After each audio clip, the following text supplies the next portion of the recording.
मैं ज्वाइन कर लूंगा। Okay. We'll just wait on, huh? Okay, just hold on. I'm passing that line. Okay. Yes. मुझे mister Banerjee से मिलना है। Regarding what? उन्होंने मुझे बुलवाया था, आज की अपॉइंटमेंट है। Okay. आपका नाम? शशिकांत। Okay. शशिकांत शुक्ला। Okay.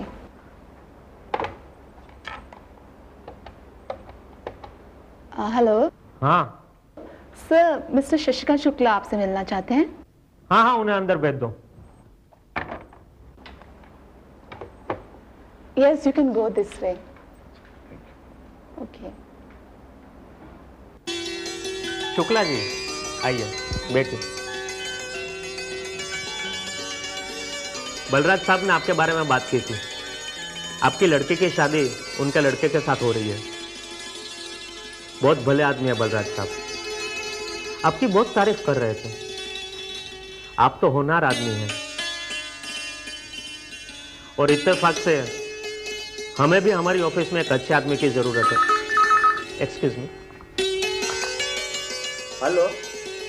हाँ चक्रवर्ती बोलो। नमस्कार। हाँ यस। क्या बात कर रहे हो तुम? नहीं, एयरपोर्ट का टेंडर नहीं, मुझे कोई फैक्स नहीं मिला। अरे मैं कह रहा हूं ना, मुझे कोई फैक्स नहीं मिला। एक मिनट होल्ड करना। मजूमदार जल्दी अंदर आ जाओ। चक्रवर्ती, मेरी समझ में ये नहीं आता कि ये सब क्या हो रहा है। मजूमदार, एयरपोर्ट के टेंडर की लास्ट डेट कौन सी थी? जी 18 नवंबर से। 18 नवंबर? और तुमने मुझे आज तक बताया क्यों नहीं? तुम जानते हो तुम्हारी इस बेवकूफी की वजह से मेरे करोड़ों का नुकसान हुआ। 8 करोड़ रुपए की अर्नेस्ट मनी, 95 करोड़ की बैंक गारंटी, तुम्हारी वजह से यह सब हो रहा है। और चक्रवर्ती बोल रहा है कि उसने यहाँ पे फैक्स भेजा और आज तक मुझे ये फैक्स नजर में ही नहीं आया। क्या कर रहे हो तुम लोग? ये सब क्या कर रहे हो तुम लोग? कुछ पता है?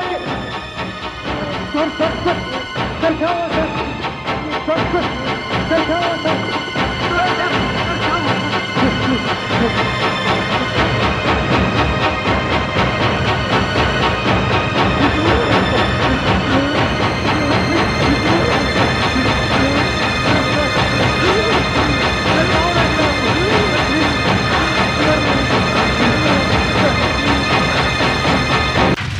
मिस्टर वर्मा, मैं आपसे बहुत खुश हूं।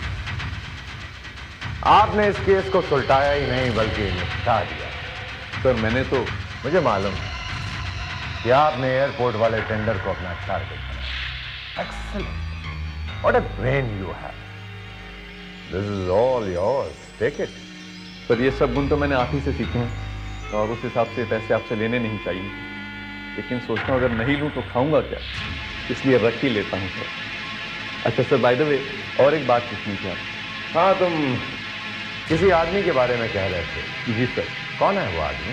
सर ये आदमी मिस्टर बनर्जी का खास आदमी है और इस आदमी से ही मैंने इस पेचीदा केस को सुलझाने में मदद ली है। आज न कल जब ये बात मिस्टर बनर्जी को पता चलेगी तो उस आदमी की तो सर। तुम उसकी चिंता मत करो, उसे नौकरी की जरूरत है ना, हम इससे अच्छी नौकरी उसे दे देंगे। नहीं सर, आप ऐसा कुछ नहीं करेंगे सर। क्यों? सर इस आदमी को रख लेने से शक की सुई सीधे सीधे आप पर आती है। ये आदमी बनर्जी का बहुत ही भरोसेमंद आदमी तो है, मगर आगे चलकर हमारे लिए खतरा बन सकता है। खतरनाक मतलब ये आदमी भी अपनी जुबान खोल सकता है। जुबान तो नहीं खोलेगा सर, लेकिन ब्लैकमेलिंग जरूर कर सकता है। और हाँ, एक बात है कि आपके बारे में ज्यादा कुछ नहीं जानता सर। वर्मा, ये आदमी आगे भी हमारे काम आएगा। ऐसे आदमियों की जरूरत पड़ी तो बहुत पैदा हो जाएंगे सर। वर्मा, तुम्हारी यही बातें तो मुझे सुकून पहुंचाती हैं। Thank you sir. और ये आदमी अगर हमारे लिए, मेरा मतलब है कि तुम तो जानते हो कि हजारों आदमियों के एक्सीडेंट होते हैं, एक आदमी और मर जाएगा, समझ गया ना तुम? जी सर, मैं भी यही चाहता हूं सर। आप सिर्फ कहें तो उसके तो तुम सिर्फ उसका नाम और पता मुझे बता दो, बाकी सब कुछ मेरे ऊपर छोड़ दो। उसका नाम है सर सुबोध चक्रवर्ती। पापा।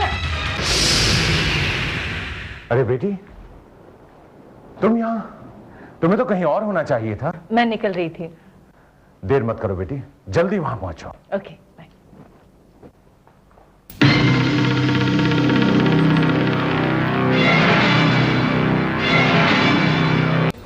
क्या कह रहे हैं आप? मैं सच कह रहा हूँ किशोर, जब मैं वहां पहुंचा तो बनर्जी साहब बिल्कुल ठीक थे।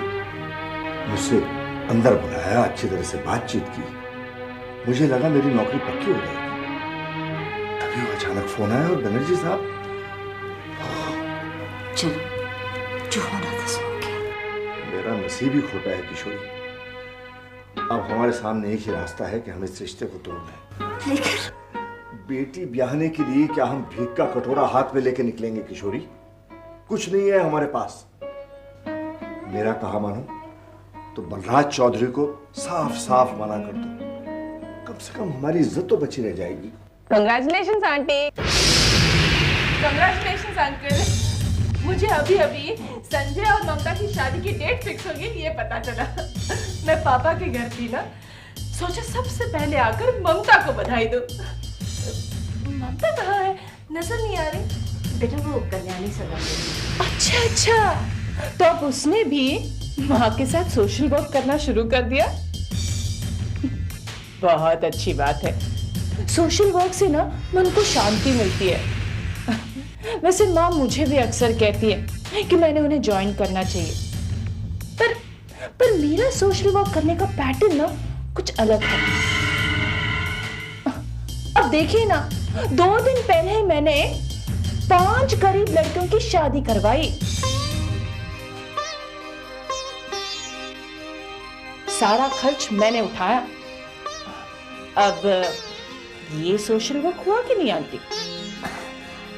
हाँ, हुआ क्यों नहीं। लड़कियों की शादी करवाने से बढ़कर तो और कोई दान है ही नहीं दुनिया में। क्या बात है अंकल, आप कुछ सीरियस लग रहे हो? बस यूं ही। हाँ, वैसे इन्होंने मुझे बताया था आपकी नौकरी चली गई ना। पर पापा ने आपके नौकरी का कहीं बंदोबस्त कर दिया था ना, उसका क्या हुआ अंकल? मैं बनर्जी के यहाँ इंटरव्यू देने को गया था, लेकिन उसी वक्त वो हार्ट अटैक। Oh no.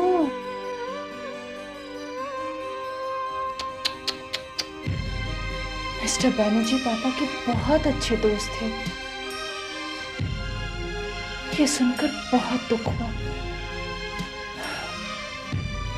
भगवान भी इंसान से कैसे कैसे इम्तिहान लेता है। अब करेंगे तो क्या करें बेटी?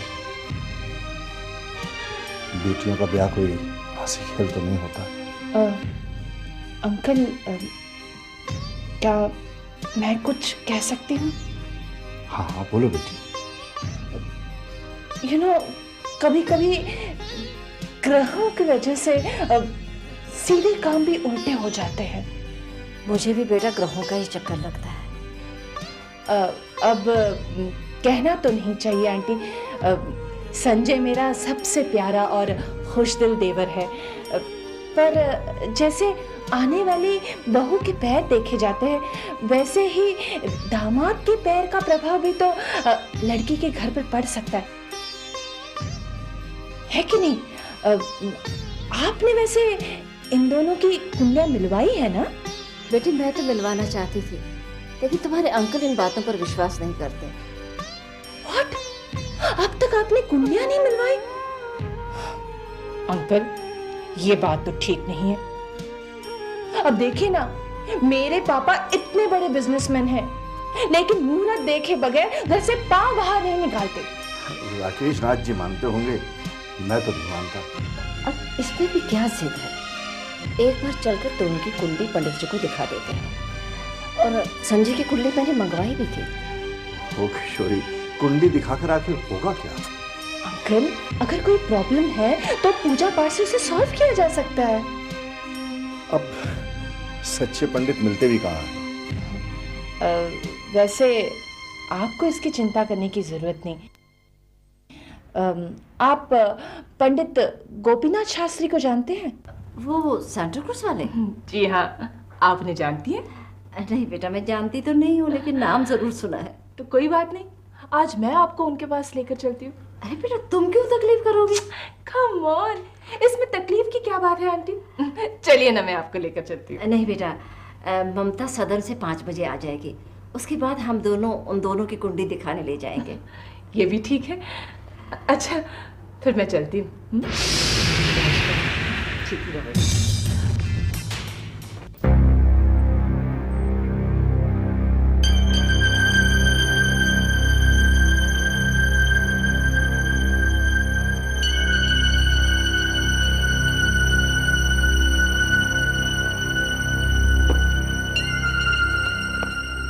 कहिए, क्या पूछना है आपको? हम पूछने नहीं पंडित जी, हम तो दोनों बच्चों की कुंडली मिलवाने आए हैं। इनकी शादी। इनकी कुंडलियों में एक भी गुण नहीं मिलता। गुण नहीं मिलता तो क्या होता है? देखिए, लड़का और लड़की की कुंडली के गुण मिलने के बाद ही रिश्ता पक्का होता है।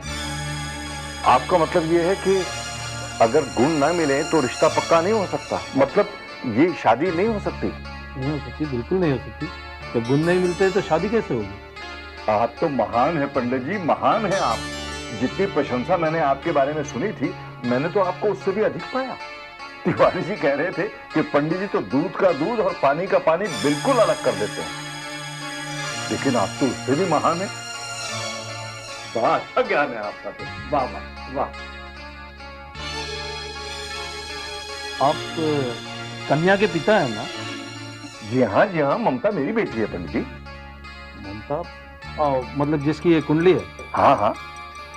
श्रीमान, आपको तो दुखी या परेशान होना चाहिए, उल्टा आप तो बहुत ही खुश हो रहे हैं।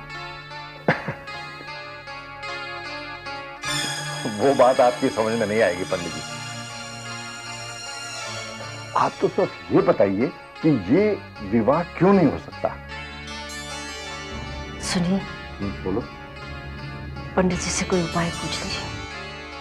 उपाय? अरे कैसा उपाय? कोई उपाय नहीं है। जब गुण ही नहीं मिल रहे हैं तो विवाह कैसे हो सकता है? क्यों पंडित जी? हाँ। पंडित जी, फिर भी कुछ तो। नहीं देवी जी, इसका कोई उपाय नहीं है। इस कुंडली के आधार पर मैं इतना कह सकता हूँ कि यदि ये विवाह संपन्न हुआ तो 1 वर्ष के भीतर ही ये कन्या विधवा हो सकती है।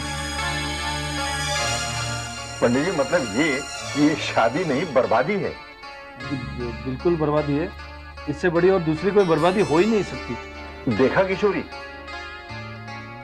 इसी वजह से हमारे ऊपर मुसीबतों के पहाड़ टूट पड़े थे।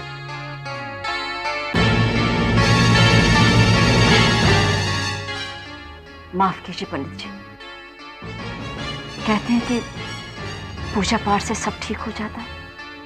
सत्य है, पूजा पाठ से सब कुछ ठीक हो जाता है। पूजा पाठ में बहुत बड़ी शक्ति होती है, लेकिन इससे भाग्य का लेखा तो नहीं बदलता। मतलब विधाता ने जो लिखा है वो तो होगा ही। हाँ, पूजा पाठ की वजह से आज नहीं तो कल होगा, पर होगा जरूर। खैर, मुझे जो कहना था मैंने कह दिया। आगे जो आप लोग उचित हैं, बाकी मैं इस शादी की राय नहीं दूंगा।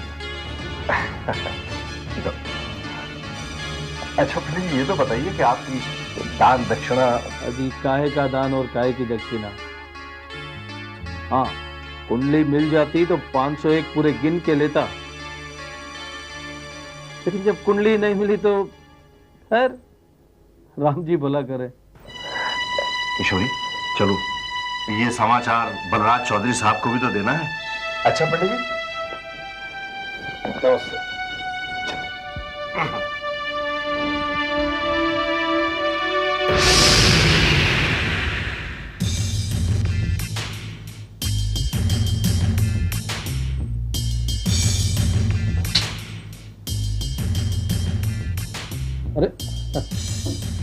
इसकी क्या जरूरत है?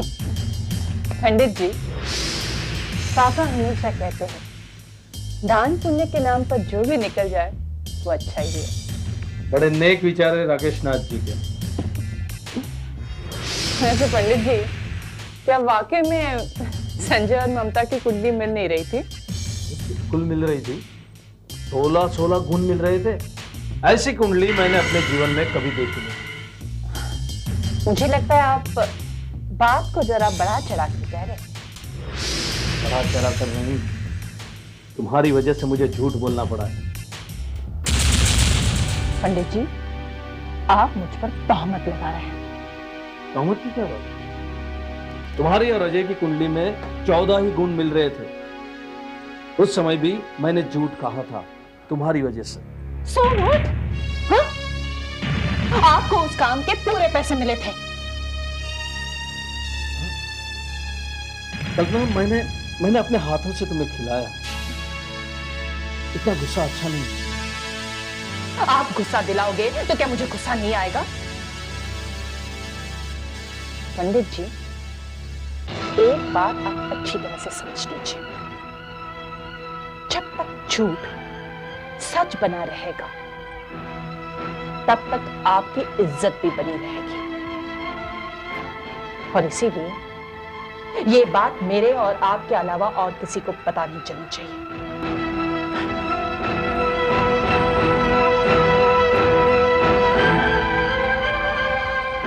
बाप नाक पे मक्खी बैठने देता है ना बेटी।